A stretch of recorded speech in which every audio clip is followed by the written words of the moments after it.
Hi friends, வணக்கம். நான் உங்கள் நாகேந்திரன். இன்றைக்கு நம்ம பார்க்க போகிற தலைப்பு யோகா அப்படின்னா என்ன அப்படின்றதுல இன்னொரு டெஃபனேஷன். சமத்துவம் யோக உச்சியத்தை. நான் ஏற்கனவே யோகா பற்றி விளக்கம் சொல்லும் பொழுது யோக சித்தவிருத்தி நிரோதக அந்த டெஃபனேஷனை பற்றி நான் ஏற்கனவே ஒரு வீடியோ போட்டிருக்கேன். இது அடுத்த டெஃபனேஷன். இந்த சமத்துவம் யோக உச்சதை அப்படின்றது பகவத்கீதையில ஸ்ரீ கிருஷ்ணன் சொல்லக்கூடியது. சொல்லும் பொழுது சித்தி அசித்தியோ சமோ பூத்வா சமத்துவம் யோக உச்சதை அப்படின்னு சொல்றாரு. இந்த சமத்துவம் யோக உச்சதையில 3 வார்த்தைகள் இருக்கு.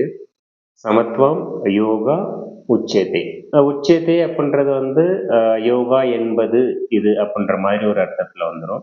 யோகா என்பது என்ன அப்படின்னா, யோகா என்பது சமத்துவம். அது என்ன சமத்துவம்? சமத்துவம் அப்படின்றது வந்து ஒரு சமநிலையில் இருக்கிறது.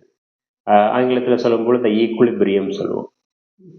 எந்த ஒரு சுச்சுவேஷன் வந்து நம்ம வந்து ஃபேஸ் பண்ணாலும் ஒரு சந்தோஷமான விஷயமா இருக்கலாம், ஒரு துக்கமான விஷயமா இருக்கலாம், அதே சமயத்தில் வந்து ஒரு வெற்றியாக இருக்கலாம், தோல்வியாக இருக்கலாம், ஒரு ஏற்றம் இறக்கம், இந்த மாதிரி எந்த மாதிரி ஒரு சூழ்நிலையை நம்ம வந்து சந்திக்கக்கூடிய சூழ்நிலை வந்தாலும் ஒரு மனநிலையில ஒரு சமநிலை தன்மையை வந்து எப்போதுமே வைத்துக் கொள்வது தான் வந்து யோகா அப்படின்னு சொல்லி ஸ்ரீ கிருஷ்ண பரமாத்மா சொல்றார் பகவத்கீதையில். அது எப்படி வைக்கிறது அப்படின்னு, இது சாதாரண விஷயம் இல்லை, ரொம்ப கடினமான விஷயம். ஆனா இது எப்படி சாத்தியம்? சமத்துவம் யோக உச்சத்தை, இந்த சமத்துவத்தை வந்து எப்படி நம்மனால வந்து எப்போதுமே கடைபிடிக்க முடியும்? ஏன்னா வந்து நம்ம அன்றாட வாழ்க்கையில பல விஷயங்கள் நம்ம சந்திக்கிறோம். சில விஷயங்கள் நமக்கு வந்து சந்தோஷத்தை கொடுக்குது, சில விஷயங்கள் நமக்கு துக்கத்தை கொடுக்குது. சில விஷயங்கள் நம்ம வந்து ஏதாவது ஒரு முயற்சி பண்ணும் பொழுது அதில் நம்ம சில நேரங்கள் நம்ம வந்து வெற்றி அடைவோம், பல நேரங்களில் நம்ம வந்து தோல்வி அடைவோம். எல்லாத்தையுமே வந்து நம்ம சமநிலை எடுத்துக்கிற முடியுமா? அதுக்கு 2 விஷயம் வந்து கிருஷ்ணர் சொல்றாரு. அபியாசா வைராகியா. அபியாசா அப்படின்றது பயிற்சி, வைராகியா அப்படின்றது பற்றின்மை. உதாரணத்துக்கு ஒரு வெற்றி தோல்வி எடுத்துக்கிட்டோம் அப்படின்னா, ஒரு விளையாட்டுல வந்து நம்ம வந்து பங்கேற்கிறோம். அதுல வந்து வெற்றி பெறும் பொழுது நம்ம சந்தோஷப்படுறோம், அதை வந்து நம்ம வந்து கொண்டாடுறோம். அதே சமயத்துல தோல்வி அடையும் பொழுது நம்ம நம்ம வந்து அதை கொண்டாட மாட்டோம், நம்ம வந்து வருத்தப்படுவோம். அந்த வருத்தப்படுறதுக்கு பதிலு இந்த தோல்வியே ஒரு பாடமா எடுத்து, இதுவே நமக்கு வந்து வெற்றியோட முதல் படி, நம்ம இது வந்து ஒரு பெரிய விஷயம் இல்லை அப்படின்னு சொல்லிட்டு அதை வந்து மனதை வந்து விடாம அது ஒரு சமநிலையை மெயின்டைன் பண்ணி அடுத்த கட்டத்துக்கு போறது கூட வந்து ஒரு விதமான பயிற்சி, அந்த சமத்துவம் யோக உச்சத்தை வந்து அடையிறது. யோகா சொல்லக்கூடிய யோகா பயிற்சி பண்ணக்கூடியவங்க மெயினா நம்ம வந்து மனதை ஒருங்கிணைத்து பண்ணக்கூடிய சமயத்துல இந்த சமத்துவம் அப்படின்ற ஒரு நிலையை வந்து நம்மளால அடைய முடியும். இதுக்கு நிறைய உதாரணங்கள் இருக்கு. உதாரணத்துக்கு நம்ம சொல்ல போனோம் அப்படின்னா, ஸ்ரீராமர் அவருடைய வாழ்க்கையில் நடந்த ஒரு சம்பவம். ஸ்ரீராமருக்கு பட்டாபிஷேகம் பண்ணணும் அப்படின்னு சொல்லிட்டு முடிவு பண்றாங்க. நாளைக்கு உனக்கு பட்டாபிஷேகம் அப்படின்னு சொல்லிட்டு தசரதர் சொல்றாரு. ராமன் வந்து சரி அப்படின்னு சொல்லிட்டு ஏத்துக்கிறார். அதே நாள்ல வந்து அடுத்த ஒரு சில சூழ்ச்சிகள்னால கைகை, அந்த கதை வந்து நமக்கு தெரியும்.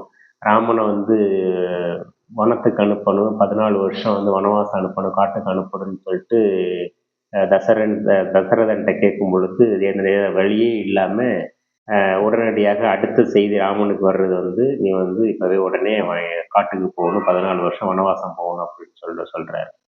ஒரு விஷயம், உனக்கு நாளைக்கு பட்டாபிஷேகம். அடுத்த கொஞ்ச நேரத்துல அவருக்கு வரக்கூடிய செய்தி வந்து, உனக்கு நீ உடனடியாக நீ வனவாசம் போகணும் அப்படின்றது. பட்டாபிஷேகம் அப்படின்றது வந்து பயங்கரமா கொண்டாடப்பட வேண்டிய ஒரு விஷயம். நான் வனவாசம் அப்படின்றது எல்லாத்தையும் துறந்து காட்டுல போய் 14 வருஷம் வாழ்றது வந்து ஒரு மிகப்பெரிய ஒரு வேதனையான ஒரு விஷயம். ஆனா அந்த ஒரு கொண்டாட்டத்தையும் சரி, இந்த ஒரு வேதனையான விஷயத்தையும் சரி, 2க்குமே ராமர் அளித்த பதில் வந்து ஒரு புன்முறுவலோட அவர் வந்து அதை ஏத்துக்கிட்டு, சந்தோஷமா இருந்தாலும் துக்கமா இருந்தாலும் அவருடைய எந்த மதனை விடாம எப்படி வந்து அந்த பட்டாபிஷேகத்தை வந்து அவர் சந்தோஷமா ஏத்துக்கிட்டாரோ, அதே மாதிரி இந்த வனவாசத்தை நான் வந்து அதை வந்து சந்தோஷமா ஏத்துக்கிட்டு அவர் வந்து உடனடியாக தன்னுடைய தந்தை சொல்ல வந்து கேட்டு உடனடியாக வனவாசம் போறாரு. இது இது வந்து சமத்துவ யோக உச்சதைக்கு ஒரு உதாரணம்.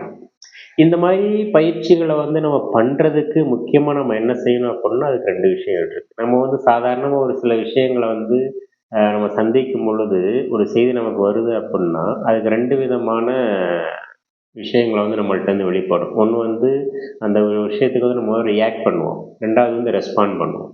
இந்த ரியாக்ஷன், ரெஸ்பாண்ட். ரியாக்ஷன் அப்படின்றது வந்து எந்த ஒரு ஆராய்ச்சியும் இல்லாம உடனடியா அதுக்கு வந்து நம்ம ஒரு எதிர்வினை ஆற்றுறது. 2வது வந்து ரெஸ்பான்ஸ் பண்ணுவோம். ரெஸ்பான்ஸ் பண்றது வந்து அதுக்கு வந்து கொஞ்சம் யோசிச்சு நம்முடைய கொஞ்சம் சிந்தனை பண்ணி அதுக்கு நம்ம பதில் சொல்றது. அதுக்கு பதில் சொல்றது ஒண்ணு, உடனடியா எதிர்வினை ஆற்றுறது ஒண்ணு. உடனடியா எதிர்வினை அப்படின்றது வந்து நம்முடைய மனசுல இருந்து வரும். உடனடியா வந்து அது வந்து வெளிப்படும்.